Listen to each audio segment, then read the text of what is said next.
Ladies and gentlemen, Good Son of a Bitch podcast.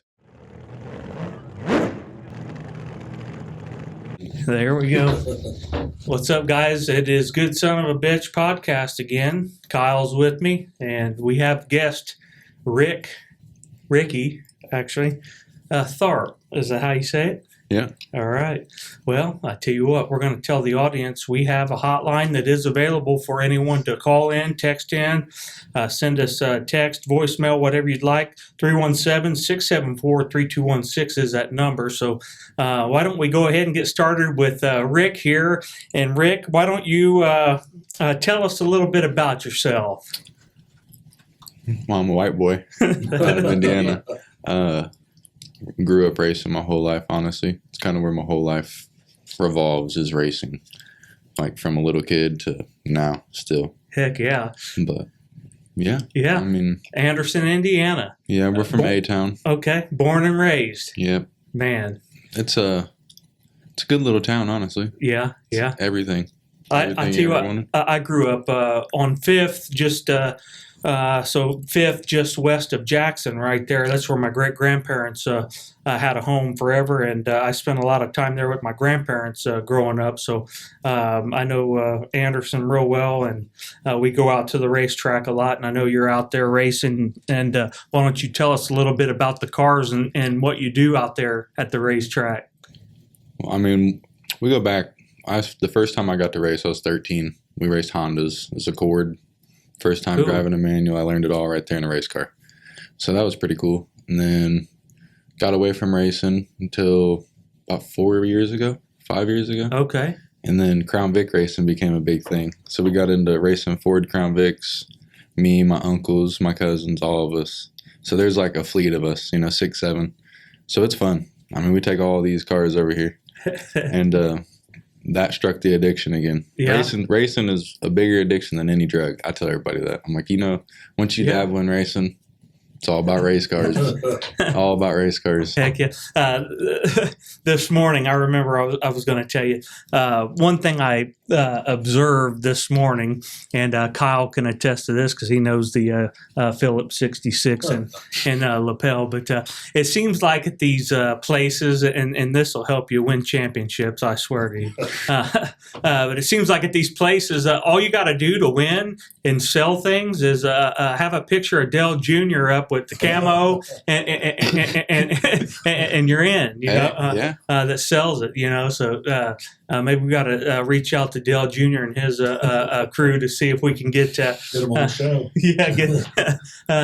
But yeah, we slap us Dale Jr. and camo up on that Crown Vic. It's over. They'll forfeit. We ain't racing him. That's my little cousin. He's Dale Earnhardt themed.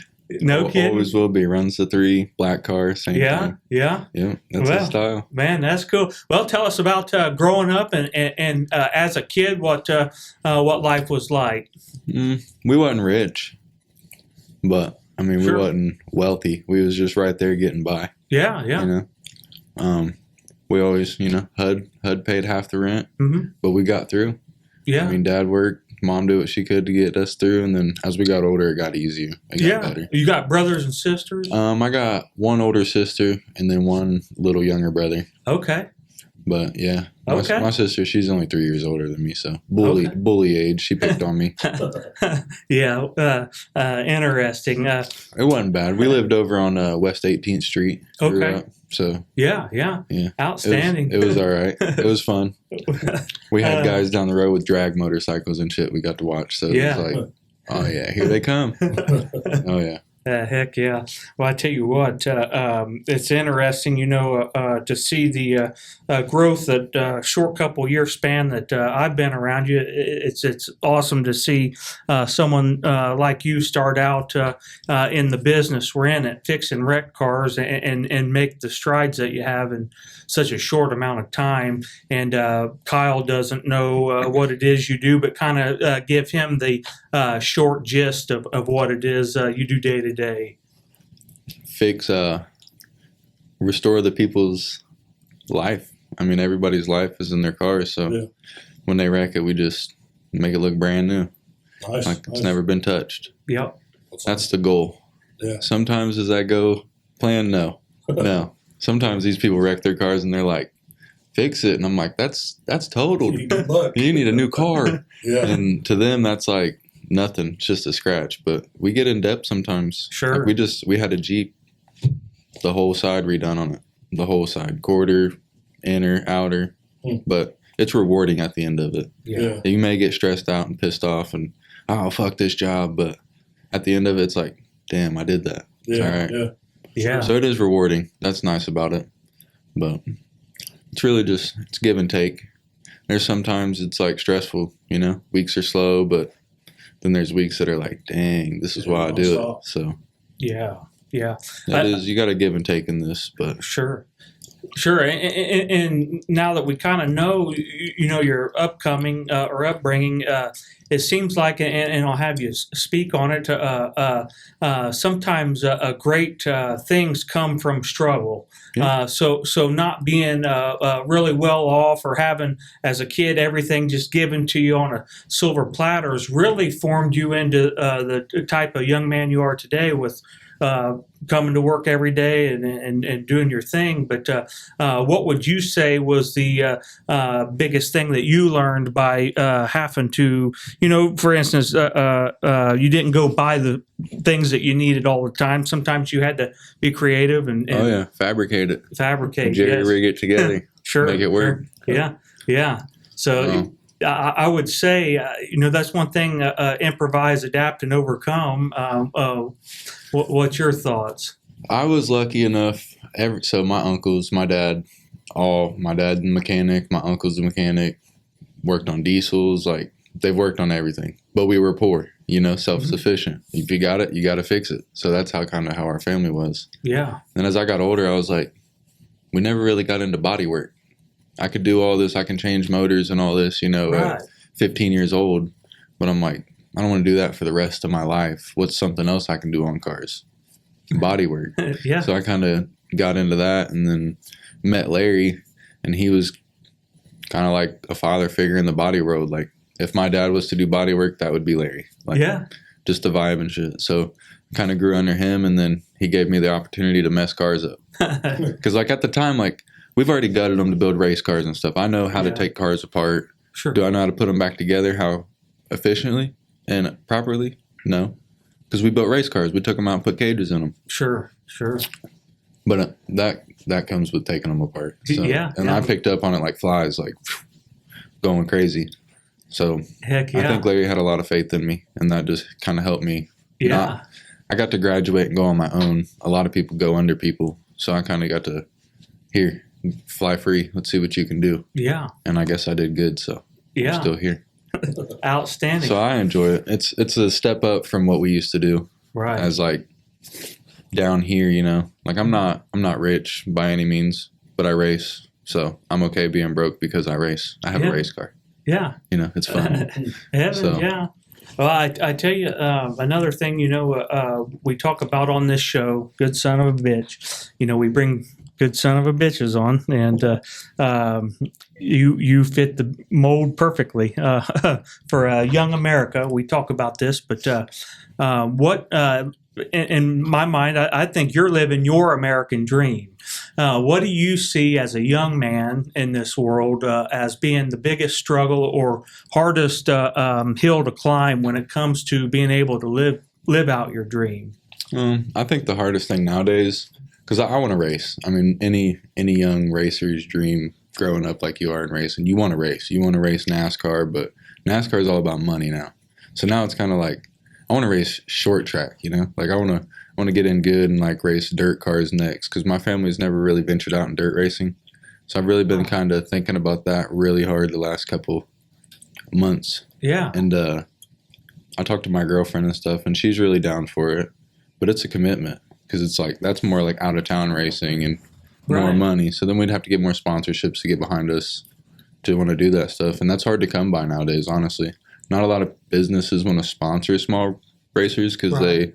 a lot of people just take the money, build a car, and then they'll sell the car. Well, you just shit on the people that Right. sponsored you, because you rep them. You rep these people when they buy your car. Sure. That's what the business is. Yeah. So. Yeah. Yeah. I mean, really, I think the biggest thing is just trying to move up.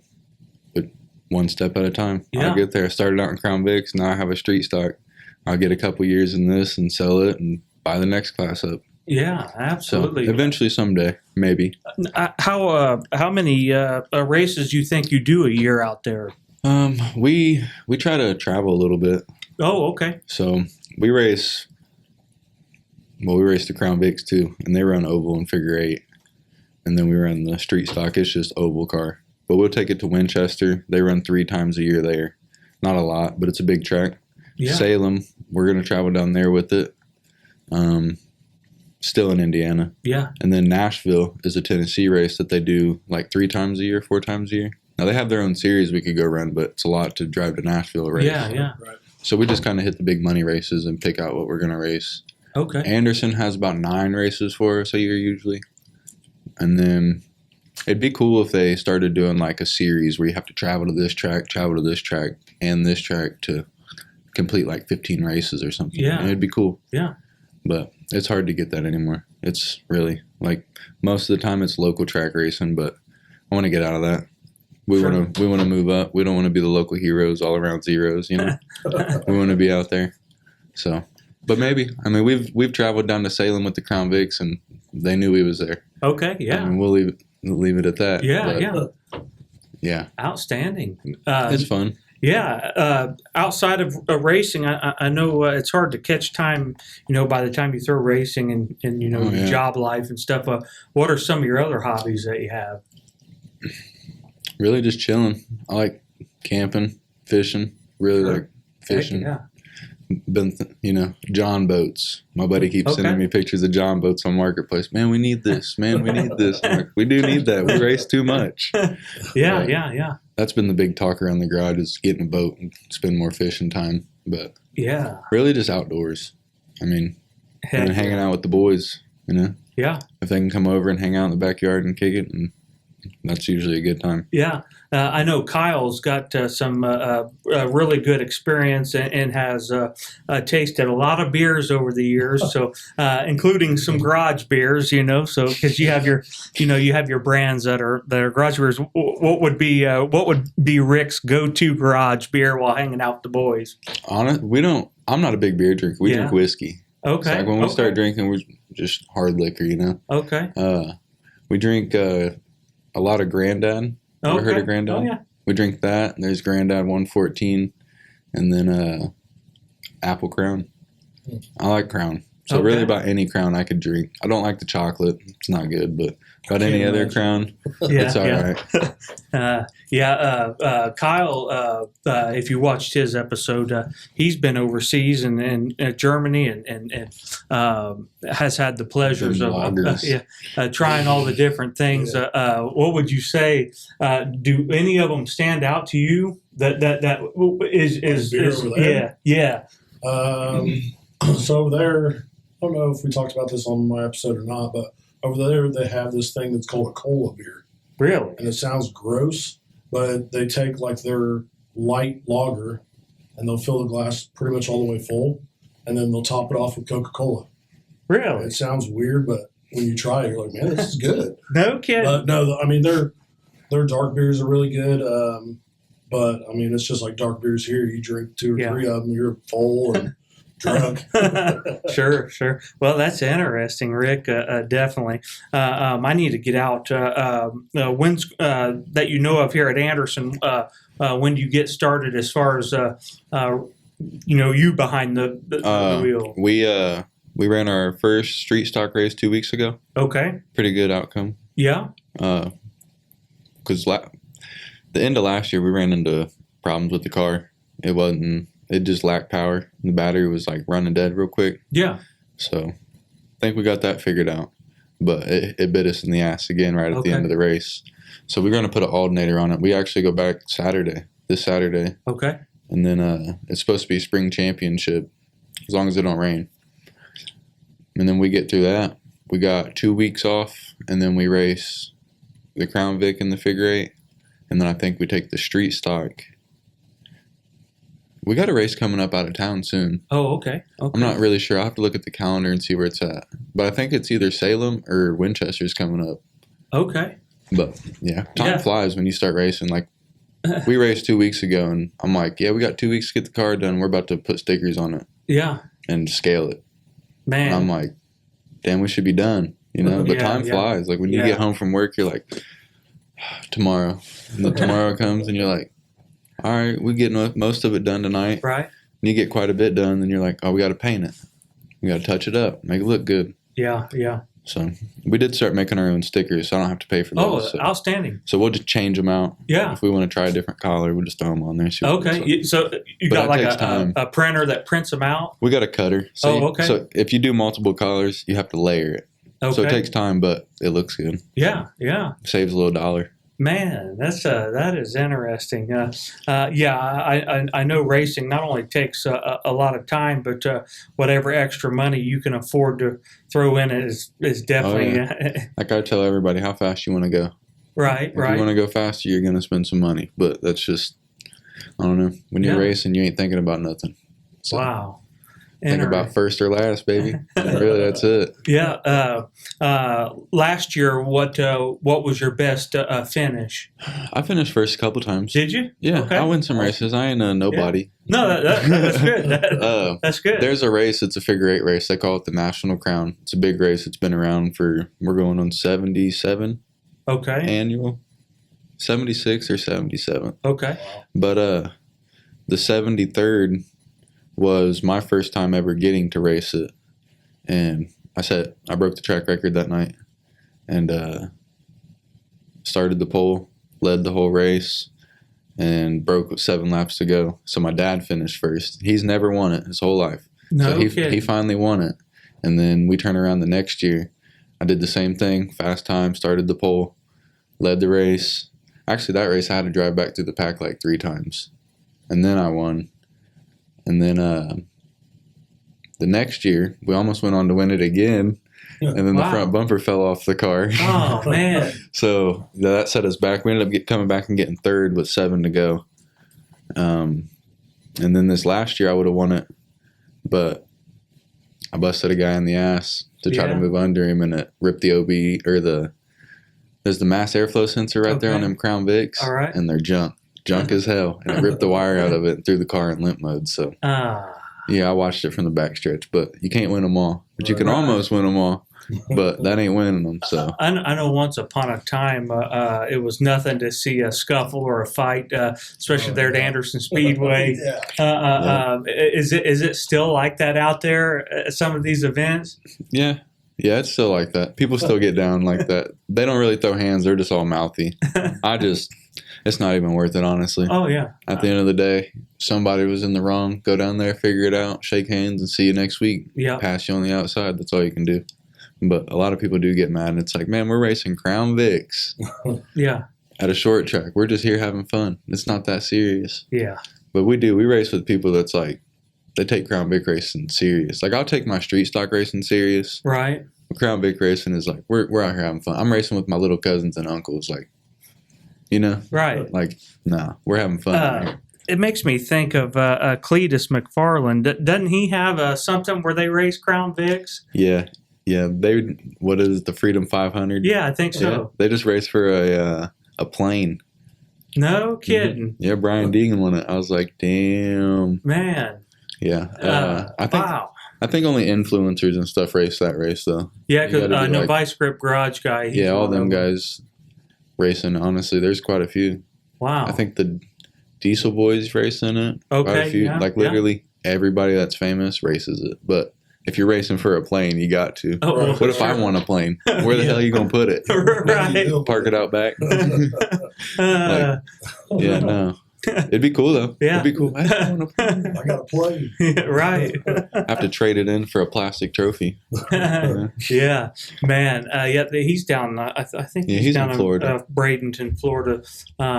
That's a pretty cool area. If you ever get a chance to go down Bradenton, it's pretty cool. Yeah, he does a lot of cool shit. Honestly, for the racers, I seen we got outlaw figure 8 cars up here. We go watch Okay. and stuff. Yeah.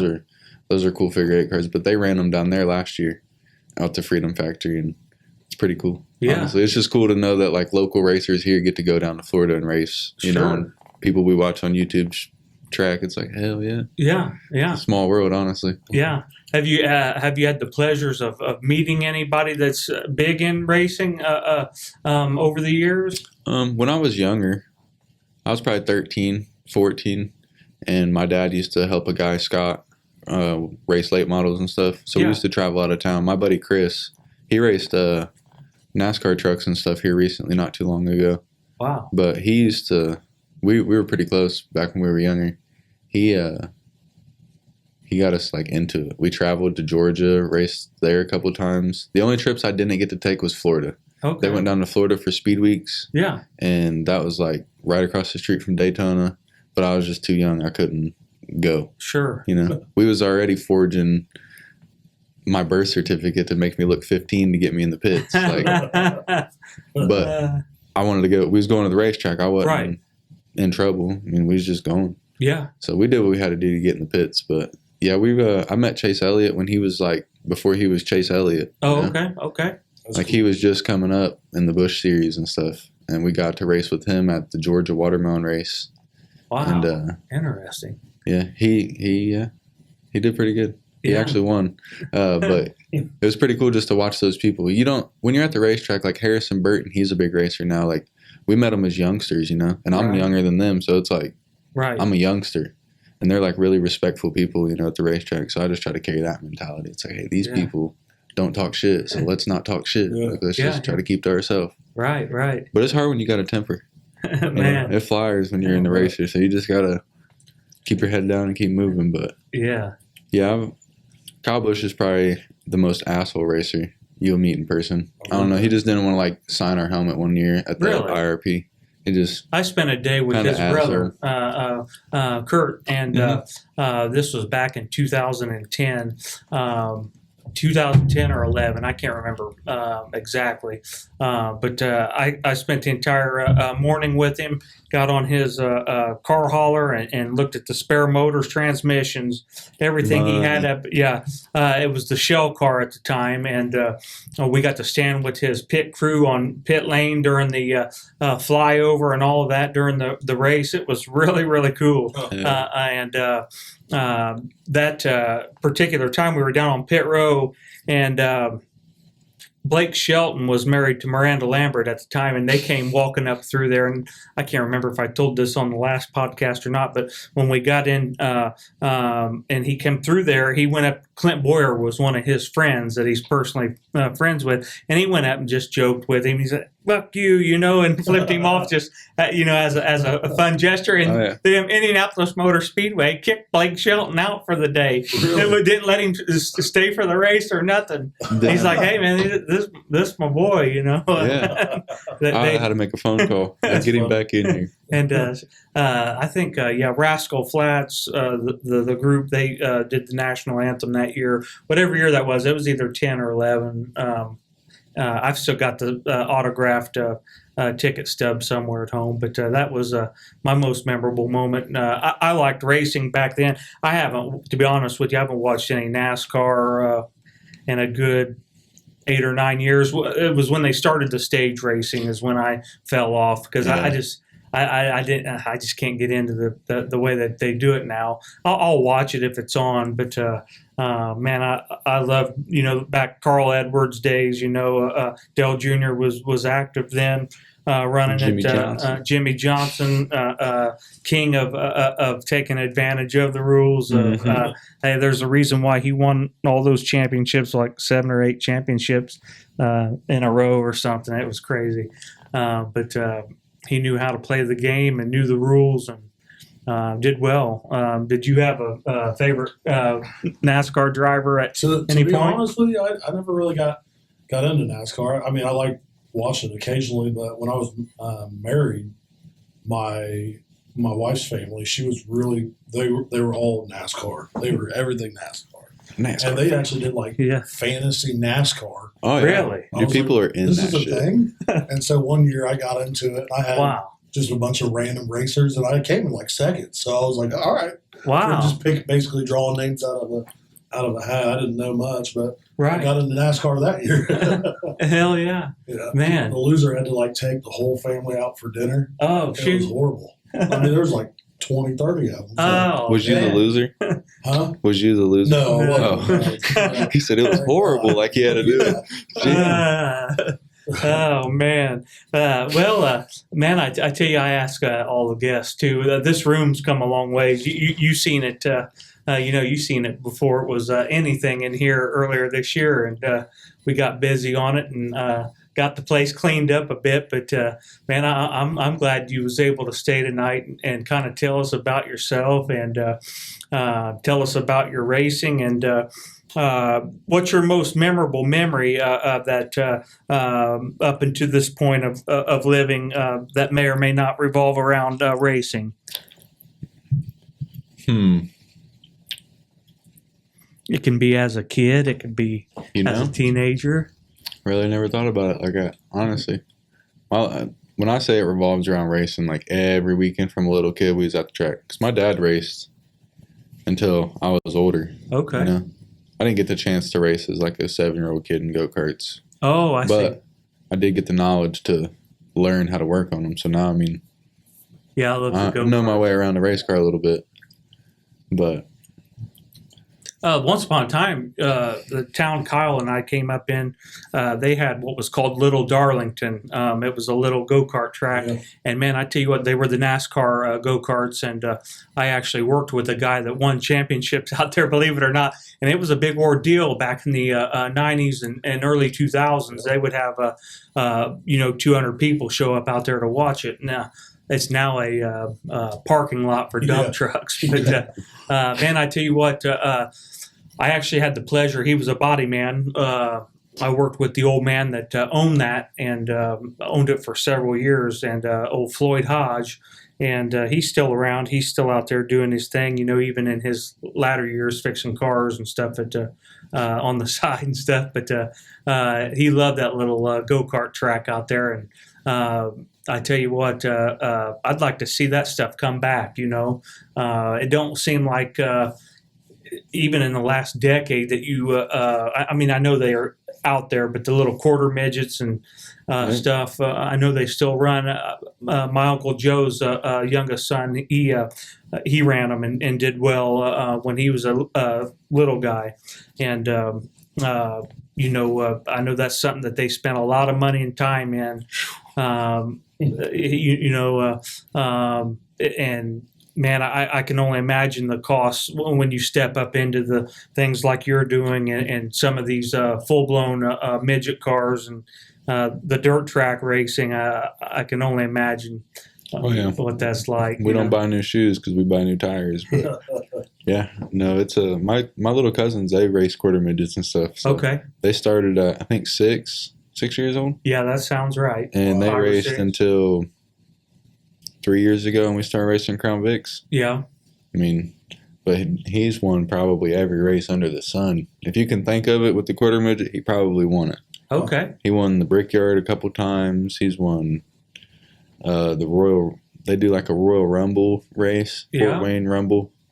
He's won that. He's won a lot. Okay. Like a lot. Awesome. He's like, Yeah.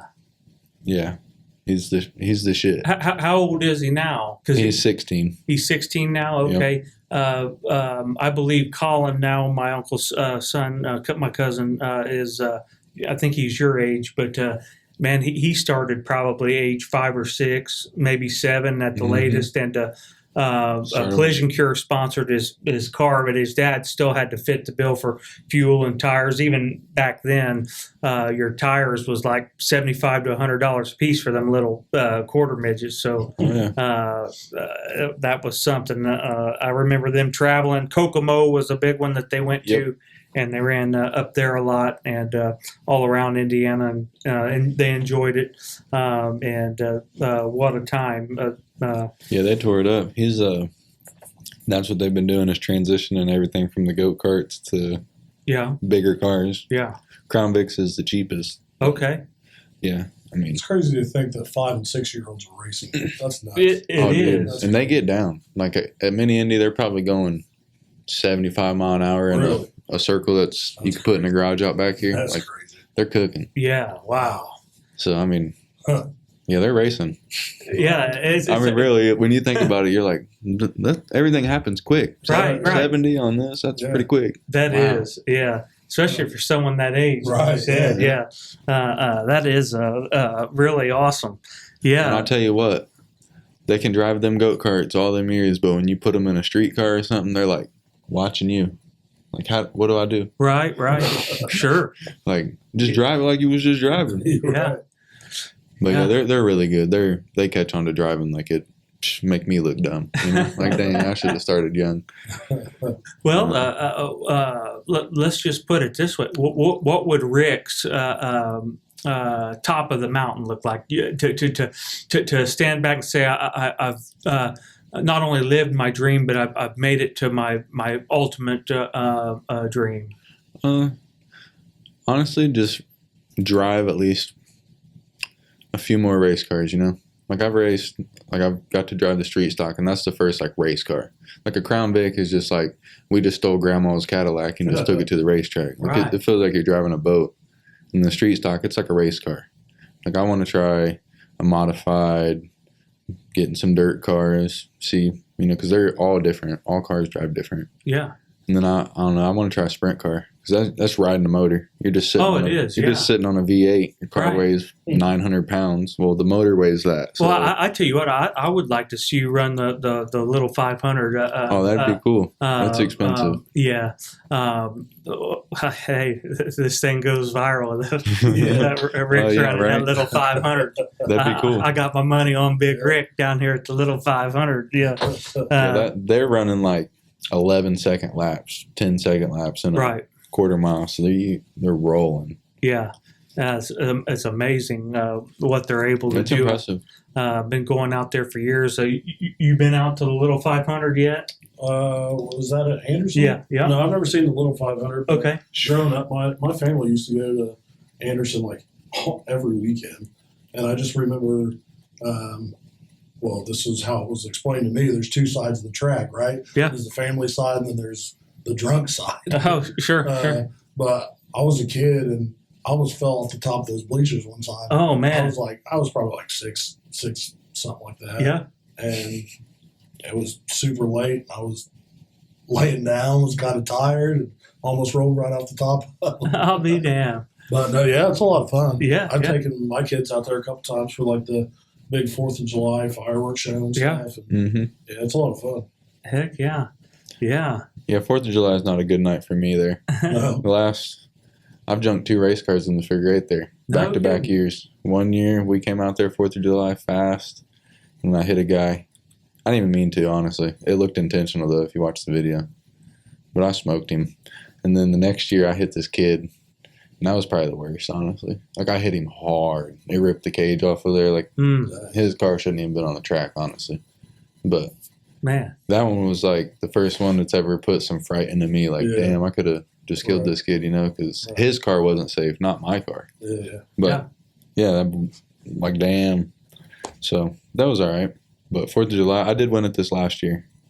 So, we're going into this year. Hopefully, we win it again. But last year, Yeah. I did finally 3 for 3, I thought we was going to junk it. We qualified fast and everything, and the kid I hit the previous year pulled in. I looked at my dad. I was like, you want to drive the race car? He's like, no. I'm like, I'm not racing it. That kid's here. No, that's bad luck. No, we ended up winning, so that was all right. Yeah, that's great, man. Best advice you could give some young kid that's wanting to get in and do what you do that might be watching, because we do have all ages that watch this, and it's picking up steam every week with not only a variety of ages, but ethnicities and age groups and locations. We're now we've been viewed a couple times in the UK. Why? How? Hey. Your guess is as good as mine. That's but a view. we're rolling forward. But what would you tell a young kid that wants to do what Rick's done? I think the best thing that you could tell any young generation nowadays, because a lot of them's lazy, Yeah. is like, if you want to do it, you got to go get it yourself. No one's going to give it to you.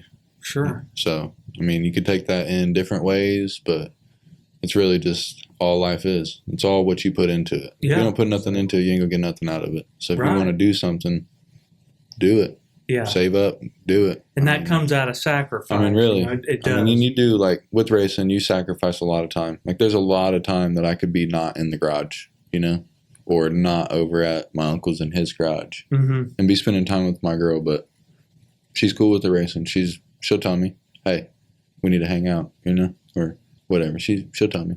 Yeah. But that's really it. It's just having someone solid that wants you to do what you want to do and live your life.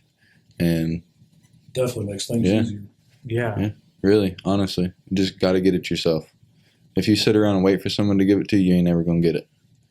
I mean, Outstanding. really. I told my son the same thing about sports because he's huge into sports, but on his free time, he likes to do other things. I'm like, dude, you're talking about you want to go play for the league, you know, MLB or whatever it is.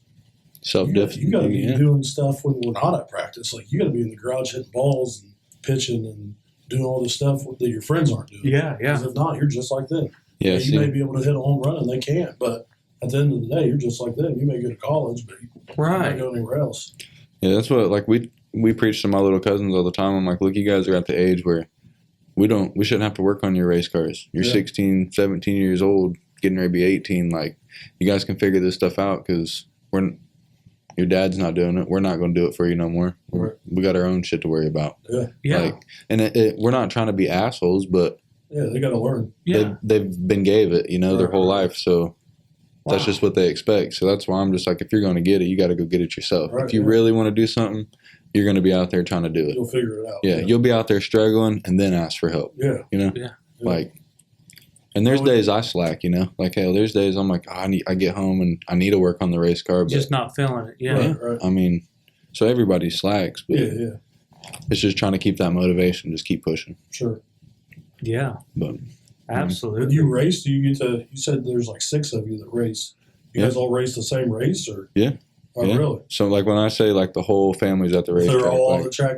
yeah, it'd be me, my other cousin Jordan, his brother Jaden, their stepbrother Colson, and usually 2 of the uncles, either my dad, my uncle Josh, or my uncle Matt, All doing the or exact same Uncle race? Colt. We're all racing in the same thing. That's awesome. Yeah. So you guys probably use that to your advantage then, huh? No, honestly, we race each other harder than we do everybody else. Oh, really? I swear. Anytime you get around one of the family members, you're racing them harder than you do anyone else on the track. But Sure. that's what's fun about it, honestly. You're like, haha, Yeah. who's going back to the garage tonight?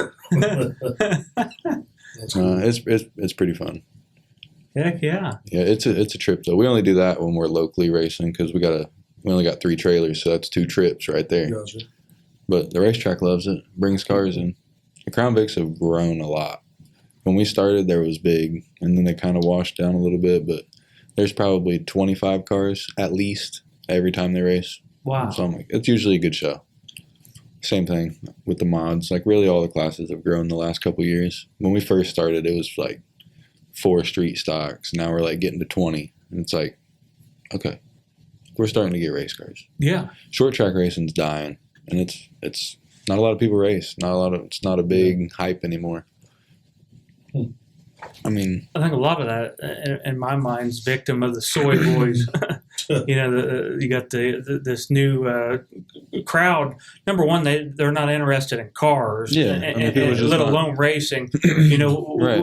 whenever you're, trained to call the plumber for the plumbing and take the Yeah. car to the oil change guy to change your, yeah, it takes the DIY out of figuring it out. right, Like, most of the time, we'll just buy the gasket and tear it apart, man. try to fix it. Yeah, yeah. Because if you I do, get it. adds it to the list of things I can do. Man, Like, do you think AI will make it even worse with the AI that's coming out? Or one of the things I see growing right now is this virtual racing.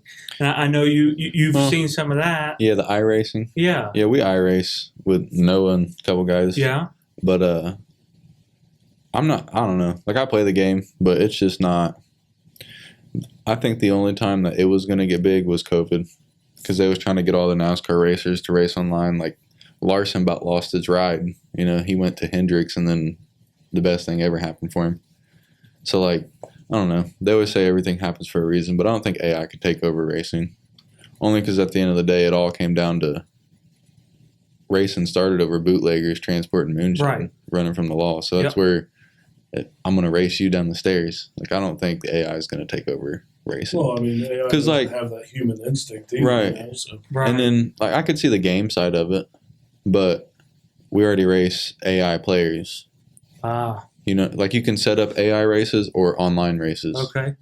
So I think AI makes some people's job easier. I think that's, I don't know. Some people may take advantage of it, but I feel like the people that take advantage of it are the people that's like, you're feeding it. You're letting it know what it needs to know. Yeah. It only Yeah. grows off of what it gets told. Yep. So, Yeah. I mean, really. Yeah, I know just people that watched- use AI. It's really impressive, honestly. It's like, holy shit. How the Yeah, hell did it yeah. just put that together with 4 words? Like, Right. all that? But I- when you can search that fast and pull it up, it's like, I think the future of movies and music is going to be in part a lot of AI. Like a lot of these actors, one of them it came up other night on one of these news pages. But Val Kilmer has signed his rights. Bruce Willis has signed his rights over to where when they're gone, they can still carry on their likeness by using AI and create movies. Well, I guess they just created a full-length movie using Val Kilmer as the main character, and they said you literally wouldn't know the difference between him not being in it and the AI version of him being in it. So I think that's pretty wild. it is pretty wild. You know, and then if Ford patented and applied for funding for the new things that they're wanting to roll out in vehicles where it detects your aggression and things like that. And I can foresee that being, with like a breathalyzers and infrared where they can see what's going on in the car at all times. I think that's coming in the near future. My coworker just showed me this video today about that same thing where they're talking about putting stuff in cars to where if like me and you are out fishing and we're drinking a couple beers, the car can detect and knows that we drank a couple beers and we get back in the car and it won't start. Man, That's nuts. They said there was like a bunch of cameras on the inside of the car, but then there was also going to be like 30 something cameras on the outside of the car as well. man, and we already Hey, that Teslas. we deal with that. When we worked on Teslas, it was like, just working on them makes you feel like I don't like it. You're just being watched. Yeah, There's cameras in the fenders, everything. I bet. Yeah, You turn the turn signal on, a camera's in the mirror. You're like, why do you need a camera there? It's the Right, mirror. right, But man. I think it's, I think it's weird. I think a car shouldn't need all that. I mean, Yeah. not a lot of people can drive a manual anyways anymore, so Right, we'll just Well, go yeah, there. and the manufacturers aren't even making I them. was gonna say, they Yeah, don't make them. So that's where I think you'll see a lot of stuff like die down. Yeah. That's why racing's not a big thing anymore. Everybody wants luxury. Everybody Right, wants right. to live this luxury life. Back Yeah. in the day, you were buying a Camaro Right, SS, yeah. right. a couple little mods, you're racing your buddy at the drag strip. Yeah. Like that's what it was advertised. Dodge, for the longest, Yeah. fastest horsepower. It's what they try to advertise. Now it's just all about luxury and electric. But it's like, not me. I'm cool. Well, I mean, I'll buy a buddy's busted up Dodge or something. I'm good. yeah. I I'm mean, cool. these manufacturers, short of the Corvette, the higher end Mustangs, Yeah. I think an entry level EcoBoost Mustang now is 30 grand. 35. Pushing And it's 40 a four grand. banger. Yeah. I mean, we're not even talking about a V8 now. I know it. It's amazing. I think they're learning real quick that Ain't working. turbocharged forced induction stuff on the smaller displacements just not it. It's just too many problems. I think they seen Honda do it, and then people started turboing their Hondas, and they're like, "Well, they can do it with the four banger. We're gonna try it." And it's like, you're not Japanese. These Right. dudes know what the hell they're doing. They're skilled. Like, They've been doing this since Yeah. they were 6. Really? Exactly. That's what I was getting ready to say. Is Honda makes more internal combustion engines than any other manufacturer in the world, and I think that's been the case for almost 50 years now. that's like Honda builds F1 engines. Right. We'll just leave it at that. Like, them boys are singing in the RPMs, and they're, what, V12s? Like, Yeah. ain't nobody touching that. Yeah. Like, But you're right. Everyone wanted a piece of that pie, and they're just not, the tolerances for the internals just aren't there. mm-mm. You know, they just don't make it. And I give them props for trying, but I drive a Honda every day and to and from work, and I tell you, since having that car, I probably wouldn't go without one. Just with fuel prices the way they are, and reliability. I've got that Shelby truck that's been super unreliable, and you wouldn't think that'd be the case, but it is in that case, and so, yeah, I don't know, man. AI is growing in a lot of areas, but I wondered what you thought about with the racing, what that'd be like. I don't see it doing much with racing. If anything, it'd be a racing marketing.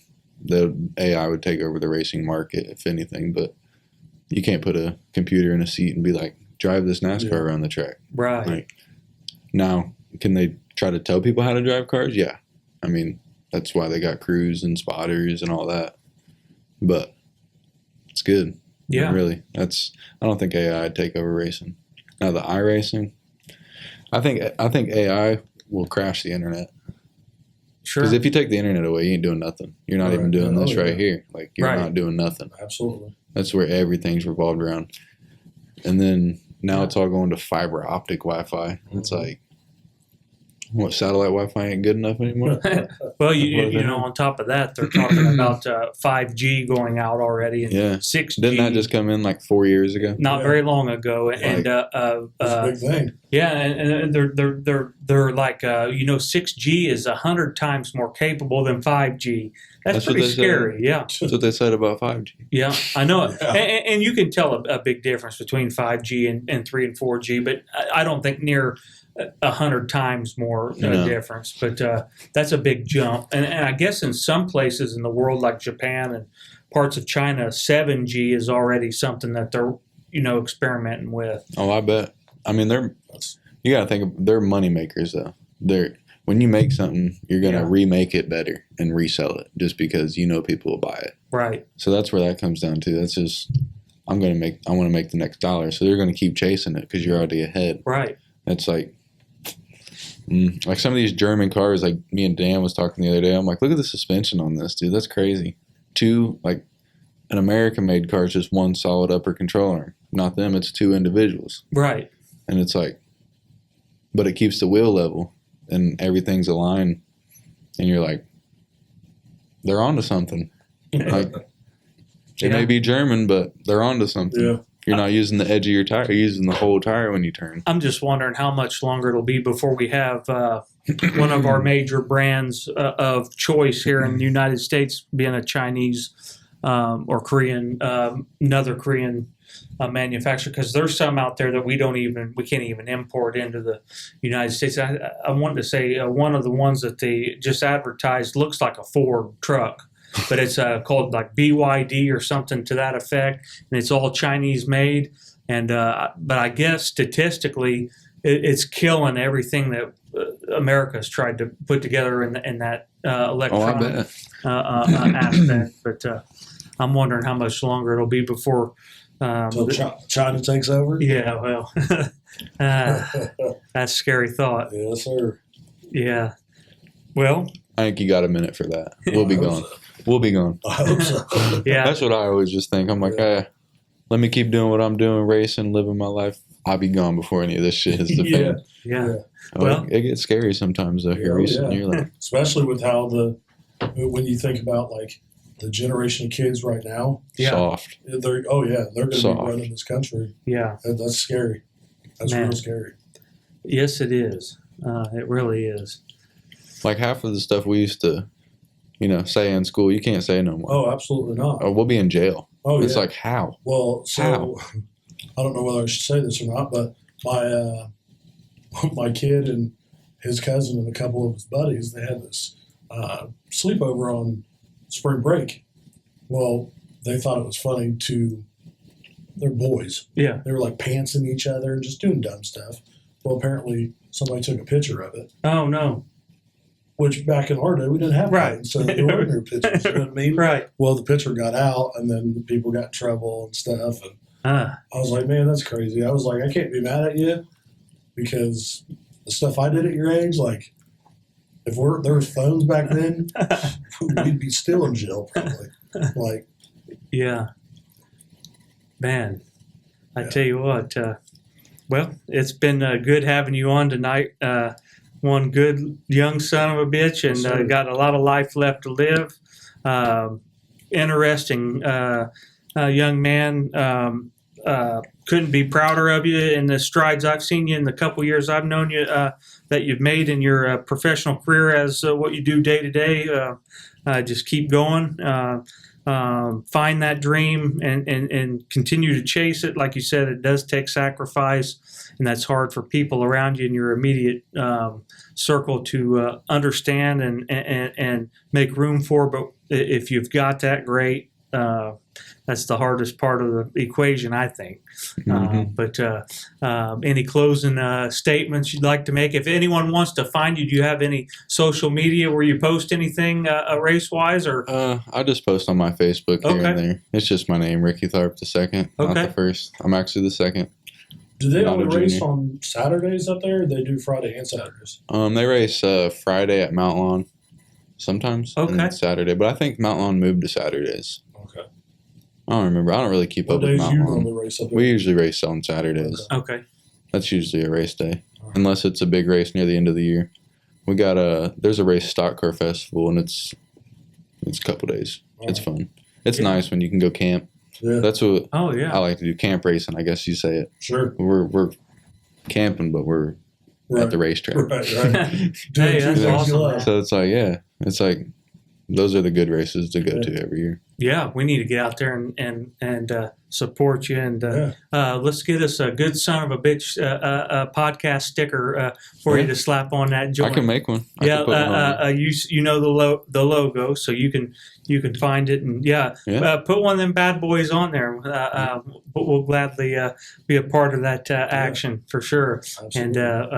And we definitely think the thousands of people that's watched us so far, statistics roll out every couple days, and it's starting to take off. Yeah. So we can't be happier than we are with all three platforms. They're all doing well. YouTube is doing well. And Spotify is doing well, and believe it or not, Rumble, which I thought would do nothing, is actually keeping right up with them. So this that's good. podcast and all the rest of the episodes are available on all three platforms, so we're not hard to find. Then we update people on Facebook. We have a Facebook page, Good Son of a Bitch Podcast. You can find us at Good SOAB Podcast. Again, our hotline, 317-674-3216. Feel free to call, leave a message. If you want to apply for the show, please leave us a message. You can do it voicemail, text, whatever works for you. If you want to be featured on the show, we'll gladly play the audio or read the text message. If you want to discuss anything, anyone out there can gladly apply and call in, and it's open 24/7, 365. So, Rick, we want to thank you for your time tonight. Again, been a good episode, and good to learn who you are and what you do, and we appreciate everybody stopping by. Kyle, thanks for coming Yes, by sir. and being a part of the show. And next week we've got Logan, which Rick worked with Logan for a long time. Logan Jones, 16. Yeah, he's going to be on to tell us about himself, and we actually have over 70 confirmed guests right now to sort through. So we're busy. So sometimes you'll see Kyle, you'll see myself, you'll see Keith, you'll see Lance later on in the season. You know Lance, he worked with us at Castleton when you were over there, and so he's going to be a part of this once his son's sports stuff calms down. And but man, can't be more proud and thankful for you tonight. And we want to tell everyone again, thank you. Like, share, and subscribe. Click the bell for notifications. And thanks for listening to Good Son of a Bitch podcast. We'll see you next time.